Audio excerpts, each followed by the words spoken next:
बिस्मिल्लाहिर्रहमानिर्रहीम अस्सलाम वालेकुम दोस्तों, तुसी देखते पे हो लुडन पंजाब टीवी ते मैं तुहाडा मेज़बान मुहम्मद अहमद।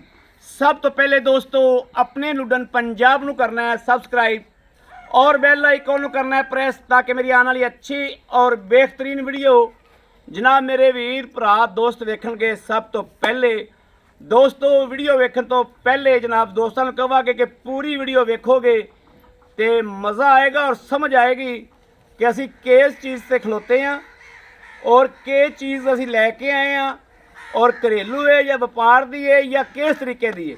ये पूरी वीडियो वेखण नाल समझ आएगी। हाजी साहब को वैड़ लाई सी आपां, ए खड़ी कैमरा मारो। 5 मिनटां बाद वैड़ दी उसकी चवाई करके उस तो बाद तों दे विचों ए वैड़ कढ़ीए। हाजी साहब ने इत्थों बंदे नूं पता लग गया होगा कि वाकई ही जरूरत है खीरी वैड़ है। हाजी साहब ने चुलस्तानी गां दे विच गरलैंडो का सिमर रखाया, डॉक्टर को तसल्ली लई और माशाअल्लाह ये चुलस्तानी गरलैंडो है। मूँह तो खीरी है, मत्थे ते पान पत्ता है, बाकी सारी जनाब है काली है तेले रंग च। ए वीरां नूं विखाने आ, क्लीयर करावांगे। गुल वैड़ नूं वच्छी नूं जनाब काले ने, ए वैड़ नूं तसल्ली नाल वेखना है। विचों कढ़ के बाहर जनाब आ घाह जिहा सट के अगे मसे बड़ी औखी रोकी है, विचों कढ़ के बड़ी औखी लिआंदी है, खुली विच फिरदी सी। ए वेख लैनी है माशाअल्लाह। नस्लां जिहड़ियां ने वो आप दसदियां ने, पूछ वैड़ गिट्टियां तो उच्ची रखेगी और गुल वेख लेना है, गुल वेखना है काला गुल अल्लाह दे फजल नाल इंशाअल्लाह और होने नाल जनाब उंगल नाल ज़्यादा मोटा है। और ए झोली वधरां जड़ियां ने वो मेरे वीर वेखते पे ने कि वाकई हाजी साहब वैड़ तारां करदी पई जनाब। मूँह तो खीरी है और वैड़ अल्लाह दे फजल नाल इंशाअल्लाह बनन दे लैक हो गई है अल्लाह दे हुक्म नाल इंशाअल्लाह। मेरे वीरां ने कैमरे च भी गौर कर लिया होना कि अल्लाह के फजल नाल वैड़ बनेगी इंशाअल्लाह। तकरीबन 10-15 दिनों के महीने दे विच इंशाअल्लाह वैड़ बनेगी। ए वेख लेना है लाजवाब वैड़ है, काबू नहीं आनी वैड़, अगे बड़ी औखी काबू हुई, वो भी घाह सट्टिया तो जे जनाब छड्ड के टोरी ना नहीं काबू आनी।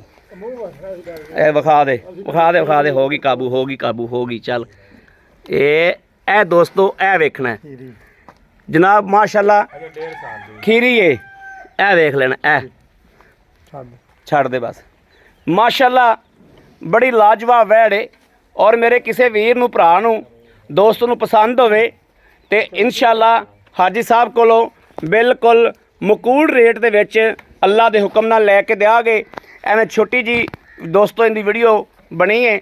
बाकी हुण जनाब माशाअल्लाह थल्लों वेखना है कि वैड़ दा गुल वेख लेना है कि वाकई गुल शाह काले ने, वैड़ नूं लाजवाब है।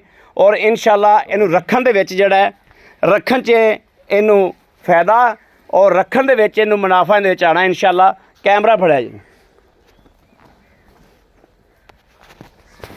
अस्सलाम वालेकुम हाजी साहब। हाजी साहब की हाल है? हाजी साहब इनू कर लो माड़ा। अच्छा हाजी साहब वैड़ आपां विखाती तसल्ली कराती है, ये जी वैड़ है खीरी है माशाअल्लाह।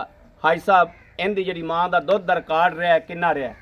1800 किलो 17-18 किलो इनका वही चोंदे रहे। 17-18 किलो इनकी माँ दो टाइमां दा शाम दा। ये हाजी साहब तुसी आप उनका गरलैंडो का कह के नहीं आप रखाया गलैंडर जो डॉक्टर ने सानू कहा हाँ 10 तो खाली 12,000 का उनका चेता नहीं था, हुण 12 के 10 या 12,000 का या 13,000 याद नहीं होना। याद नहीं इत्थे इनका सिमर रखाया गरलैंडो का कह के, गलैंडर का कह के ठीक हो गया। हाजी साहब ये मूँह तो खीरी दसो मकूल जा ते गां थोड़ी बच्ची थोड़ी तारा की जाती बच्ची इंशाल्लाह बन जाएगी। दसो इनका लेना की आमदा लेना की मुल कर जिन्ना मर्जी 1,40,000 ला दे 1,40,000 ਹਾਂ ਮਜਬੂਰੀਆਂ ਨੇ, ਨਹੀਂ ਤੇ ਉਹ ਵੀ ਗਾਂ ਜਿਹੜੀ ਚਾਹੇ ਗਾਂ ਆਪਾਂ ਮਜਬੂਰੀ ਨਾਲ ਦੇਣ ਲੱਗੇ ਆ ਵਿੱਚ ਫਿਰਦੀ ਸਾਲ ਨੂੰ ਇਹ ਵੀ ਬਣ ਜਾਣੀ ਨਹੀਂ ਸਾਲ ਨੂੰ ਅੱਲਾ ਤੇ ਗਾਂ ਸੂ ਪੈਣੀ ਸੀ। ਉਹ ਇਹਦਾ ਵੀ ਸਾਲ ਨੂੰ ਗਾਂ ਪੂਰੀ ਬਣ ਜਾਣੀ ਹੈ, ਸੂ ਪੈਣੀ ਹੈ, ਇਸ ਗੱਲ 'ਚ ਕੋਈ ਸ਼ੱਕ ਨਹੀਂ ਦਾ, ਇਸ ਗੱਲ 'ਚ ਕੋਈ ਸ਼ੱਕ ਨਹੀਂ ਦਾ, ਗਾਂ ਬਣੇਗੀ, ਵੈੜ ਬਣੇਗੀ, 15-20 ਦਿਨਾਂ ਬਾਅਦ ਬੋਲ ਵੈੜ ਬਣੇਗੀ। ਕਰਦੀ ਪਰਸੋਂ ਚੌਥ ਮੁੰਡਾ ਮੈਨੂੰ ਕਹੀ ਉੱਤੇ ਟੱਪਦੀ ਪਸ਼ੂਆਂ ਦੇ ਖੁੱਲੇ ਤੇ ਮਾਰ ਲੈਂਦਾ। ਹਾਂ ਇਹ ਵੈੜ ਬਣੇਗੀ ਇਨਸ਼ਾਅੱਲਾ,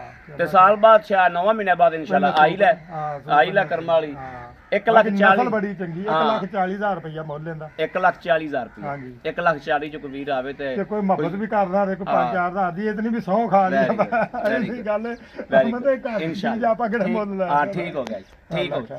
ਲਓ ਜੀ ਮੇਰੇ ਵੀਰ ਵੇਖਦੇ ਪੈਣ ਇਨਸ਼ਾਅੱਲਾ ਅਸੀਂ ਹਮੇਸ਼ਾ ਦਿਲੋਂ ਮੁਖਲਸ ਹੋ ਕੇ ਦਿਲ ਦੀ ਨਿਜਤਾ ਨਾਲ ਦਿਲ ਦੀਆਂ ਥਾਂ ਗਰਾਈਆਂ ਨਾਲ ਇਨਸ਼ਾਅੱਲਾ ਜਾਨਵਰ ਲੈ ਕੇ ਆਈਦਾ ਅੱਲਾ ਦੇ ਫਜ਼ਲੋ ਕਰਮ ਨਾਲ। ਮੇਰੇ ਕਿਸੇ ਵੀਰ ਦੋਸਤ ਭਰਾ ਨੇ, ਮੇਰੇ ਅੱਛੇ ਵੀਰ ਨੇ, ਮੇਰੇ ਅੱਛੇ ਸਬਸਕ੍ਰਾਈਬਰ ਨੇ ਸਾਡੇ ਥਰੂ ਜਨਾਬ ਜਾਨਵਰ ਲਿਆ, ਅਸੀਂ ਹਾਜੀ ਸਾਹਿਬ ਕੋਲ ਮਕੂਲ ਲੈ ਕੇ ਦਿਆਂਗੇ। ਔਰ ਜਾਨਵਰ ਜਨਾਬ ਉੱਥੋਂ ਹੀ ਬਣਦਾ ਹੈ ਜਿੱਥੇ ਜ਼ਰੂਰਤਾਂ ਹੁੰਦੀਆਂ ਨੇ। ਮੇਰੇ ਔਰ ਘਰਾਂ ਦੇ ਵਿੱਚੋਂ ਜਨਾਬ ਜਾਨਵਰ ਬਣ ਜਾਂਦੇ ਨੇ। ਮੇਰੇ ਕਿਸੇ ਵੀਰ ਨੂੰ ਲੋੜ ਹੋਵੇ ਰਾਬਤਾ ਕਰੇ 0307 00 15 881। ਇਸ ਨੰਬਰ ਤੇ WhatsApp ਮੌਜੂਦ ਹੈ, ਰਾਬਤਾ ਮੌਜੂਦ ਹੈ, ਮੇਰੇ ਵੀਰ ਭਰਾ ਕਰ ਸਕਦੇ ਨੇ ਜਨਾਬ। ਬਾਕੀ ਇਨਸ਼ਾਅੱਲਾ ਅੱਲਾ ਦੇ ਫਜ਼ਲੋ ਕਰਮ ਨਾਲ ਅੱਲਾ ਨੇ ਮੇਰੇ ਨੇ ਚਾਹਿਆ ਤੇ ਇਨਸ਼ਾਅੱਲਾ ਜਿੱਦਣ ਬਣੀ ਪੂਰੀ ਗਾਂ ਮੇਰਾ ਵੀਰ ਕਰੇ ਯਾਦ ਤੇ ਦੇਵੇ ਸਾਰੀ ਯਾਤੀ ਦੁਆਵਾਂ ਤੇ ਫਿਰ ਤਾਂ ਇਹ ਗੱਲ ਜੇ ਗਾਂ ਨਾ ਬਣੇ ਤੇ ਅਸੀਂ ਉਦੋਂ ਵੀ ਇਨਸ਼ਾਅੱਲਾ ਸੰਭਾਈ ਦੇ ਕੇ ਜੋ ਹੱਕ ਬਣਿਆ ਦੇ ਕੇ ਲੈ ਕੇ ਆਉਣ ਨੂੰ ਤਿਆਰ ਹੋਵਾਂਗੇ। ਬਾਕੀ ਇਨਸ਼ਾਅੱਲਾ ਆਪਣੇ ਵੀਰ ਅਹਿਮਦ ਦੇਣੀ ਇਜਾਜ਼ਤ। ਅੱਲਾ ਨਿਗਹਿਬਾਨ, ਪਾਕਿਸਤਾਨ ਜ਼ਿੰਦਾਬਾਦ।